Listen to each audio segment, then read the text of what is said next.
বিনোদন জগতে শোকের ছায়া। জনপ্রিয় কন্টেন্ট ক্রিয়েটর ও অভিনেত্রী কারিনা কাইসার আর নেই। মাত্র ৩০ বছর বয়সে না ফেরার দেশে চলে গেলেন তরুণ প্রজন্মের এই প্রিয় মুখ। আজ শনিবার ভারতের চেন্নাইয়ে চিকিৎসাধীন অবস্থায় শেষ নিঃশ্বাস ত্যাগ করেন তিনি।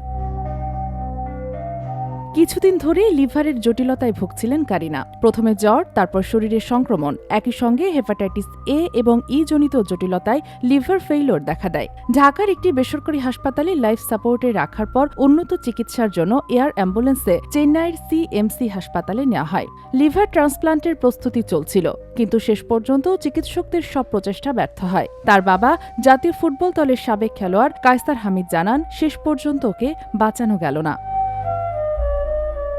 সামাজিক মাধ্যমে প্রাণবন্ত উপস্থাপনা দিয়ে তরুণদের মনে জায়গা করে নেওয়া কারিনা পরে ওটিটি ও নাটকেও নিজেকে প্রমাণ করেছিলেন। ইন্টার্নশিপ ও 36-24-36 এর মতো কাজ রেখে গেছেন তিনি। বরেণ্য দাবারু রানী হামিদের নাতনি এই প্রতিভাবান শিল্পীর অকাল প্রয়াণে শোক জানাচ্ছেন সহকর্মী, নির্মাতা ও লক্ষ্যভক্ত। আল্লাহ তাকে জান্নাত নসিব করুন। Sheikh Masuma, news desk, daily our Bangladesh.